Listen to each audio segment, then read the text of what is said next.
Berdebah orang itu, tidak tahu malu, menjengkelkan sekali kelakuannya, memuakkan, menjijikkan perbuatannya.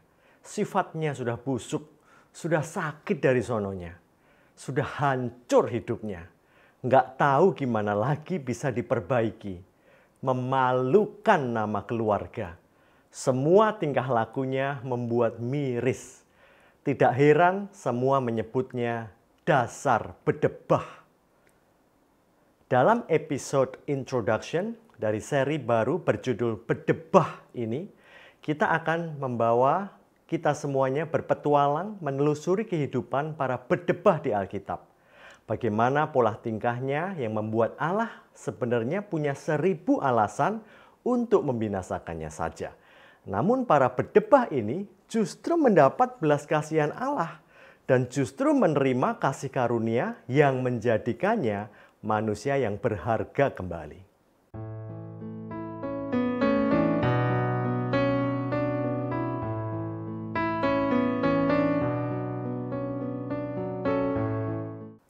Alkitab ternyata tidak diisi oleh kisah-kisah orang yang saleh. Tidak ada yang cacat moral dan semuanya berbudi baik saja, seperti Ayub, Daniel, Elia, dan Yohanes Pembaptis. Jika lebih diperhatikan, kita akan temui banyak karakter-karakter yang tidak terlalu terpuji juga. Misalnya Sakeus, si pemungut cukai, Rahab, sang perempuan sundal, Yehuda yang tidur dengan menantunya sendiri, perempuan Samaria di sumur Yakub yang gonta-ganti suami hingga 6 kali, perempuan pejinah yang hendak dilempari batu, perempuan berdosa yang meminyaki kaki Yesus, Daud sang perebut bini orang dan pembunuh orang yang tidak berdosa, Paulus sang pembantai pengikut Tuhan, dan masih banyak lagi karakter lainnya. Anak bedebah berarti anak yang celaka atau anak yang punya sifat dan kelakuan yang buruk. Bisa disamakan dengan sampah keluarga yang tidak membawa keberuntungan, bahkan membawa banyak kerugian saja. Seri Bedebah ini akan menguak biografi karakter-karakter Alkitab. Saya tidak sebut tokoh karena mereka sebenarnya terlalu hina untuk mendapat sebutan tokoh. Kita akan terengah-engah melihat penerimaan dan kemurahan hati Allah yang Maha Kudus digerojokkan secara royal kepada sampah-sampah ini, sehingga mereka diangkat derajatnya menjadi batu permata yang indah kembali. Apakah terdengar sedikit tidak asing ya fenomena ini? Ya ampun, itu kan kita. Dulu kita kan juga begitu. Kondisi kita juga tidak lebih dari seonggok bangkai di antara timbunan sampah busuk yang berlendir, yang dikerubuti lalat dan belatung di tempat pembuangan sampah akhir. Hanya oleh kasih karunia-Nya kita dipungut, dimandikan, dibersihkan, diterima, disayang, dan diberi cincin serta jubah kemuliaan sehingga menjadi manusia utuh kembali. Bagi yang merasa belum diangkat, namun masih merasa di tempat yang seperti sampah itu, terus ikuti seri Bedebah ini. Dalam episode introduction ini, kita akan mulai menembus lorong waktu dan mengunjungi Sakeus. Kita semua tahu kisah Sakeus ya, sang kepala pemungut cukai yang kaya raya ini. Ia naik ke pohon ara untuk melihat Yesus yang akan lewat di kotanya, yaitu kota Yeriko.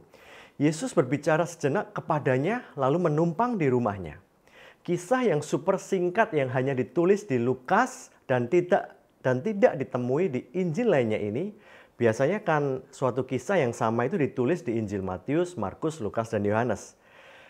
Nah, kisah Sakeus ini diakhiri dengan perbuatan Sakeus yang sangat bertolak belakang dari perbuatannya yang semula.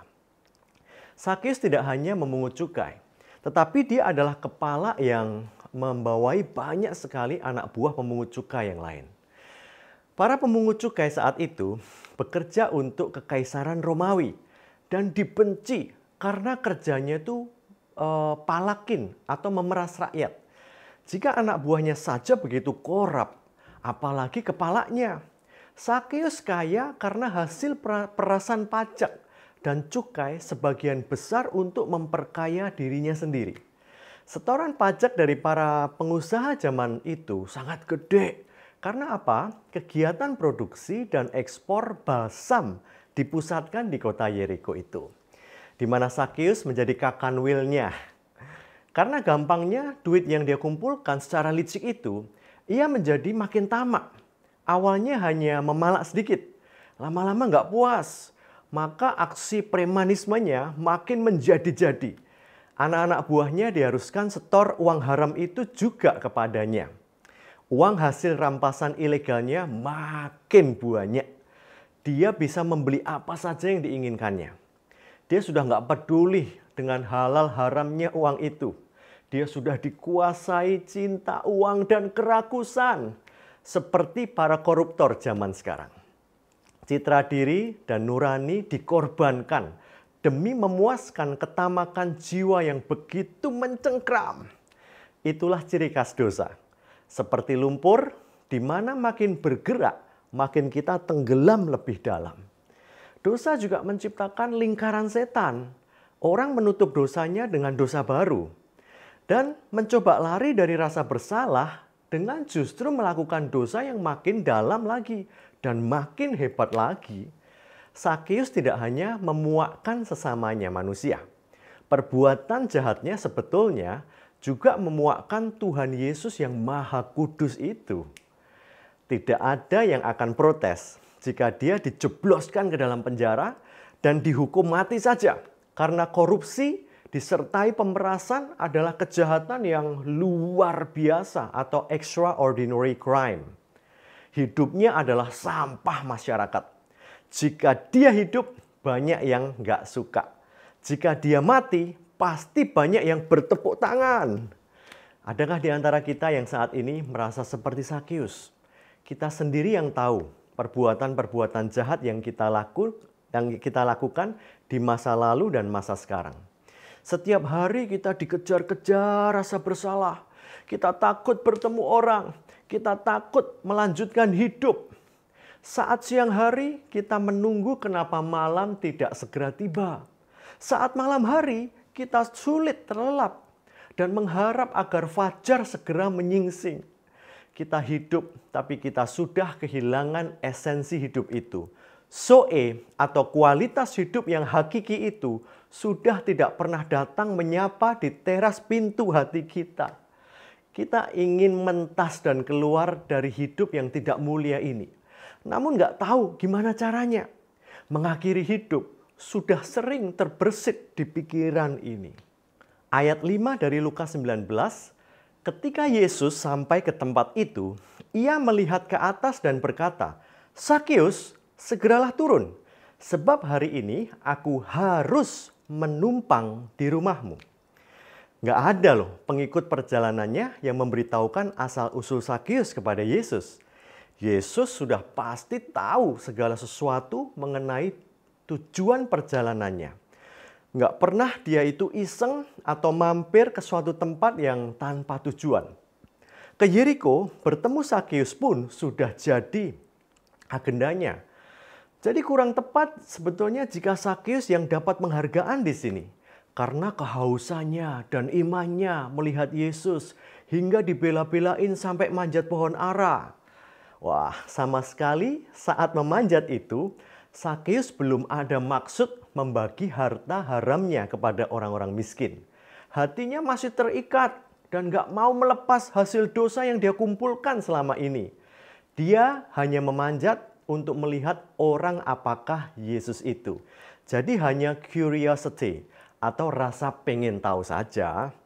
Yesus tahu persis Sakeus akan memanjat pohon ara yang baris keberapa dan di kilometer keberapa di dalam kota Yeriko itu.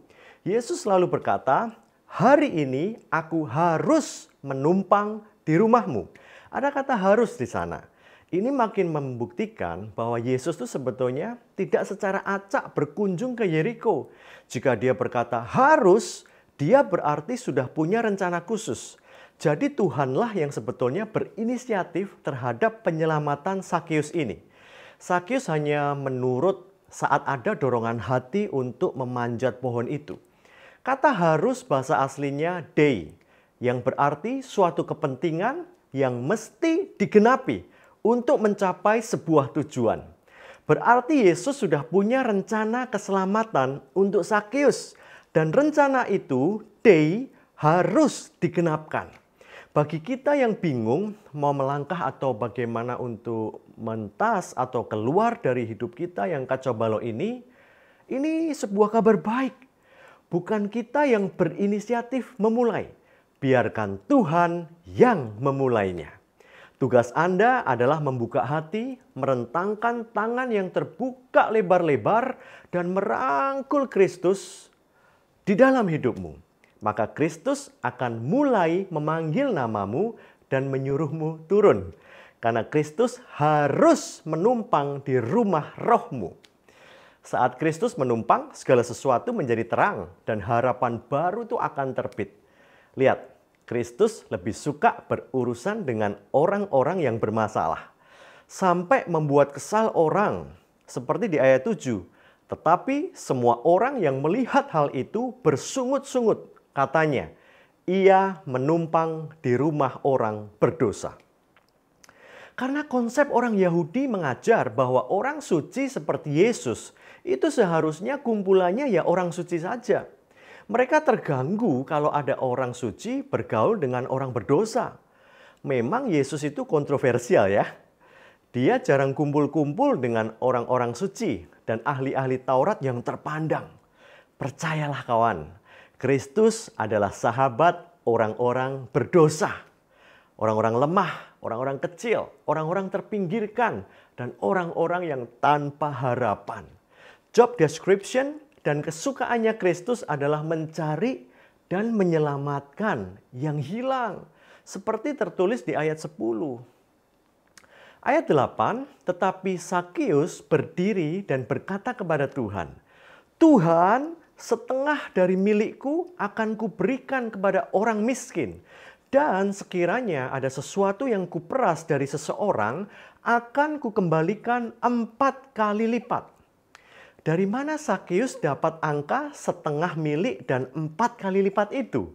Ternyata sebagai orang Yahudi, dia tahu betul tarif yang harus ia bayarkan untuk menebus ketidakjujuran menurut hukum Taurat. Itu jumlah duit yang banyak sekali loh. Oke, jadi kronologis kejadiannya jelas. Yesus menerima dan masuk ke hidup Sakeus dulu, baru Sakeus berniat membayar kesalahannya. Yesus tidak meminta komitmen perbuatan dulu sebagai syarat dia mau menerima Sakeus. Kawan, ini adalah pola baku keselamatan. Identitasmu sebagai orang yang dibenarkan datang mendahului perbuatan-perbuatan baikmu. Indikatif atau status keselamatanmu terjadi dahulu. Baru Anda melakukan perintah-perintahnya atau imperatif. Bukan kita yang membayar dosa-dosa kita dulu atau imperatif untuk mendapatkan status diterima Yesus atau indikatif itu. Untuk lebih jelasnya, dengarkan episode saya yang berjudul Permisi, Beli selamat bisa. Ayat 9, kata Yesus kepadanya, hari ini telah terjadi keselamatan kepada rumah ini. Karena orang ini pun anak Abraham. Nama Sakeus dalam bahasa aslinya Sakaios, artinya pure atau murni. Sakeus yang harusnya lahir untuk melakukan pekerjaan-pekerjaan yang baik, murni dan mulia, lah kok malah tersesat melakukan perbuatan-perbuatan yang tercela.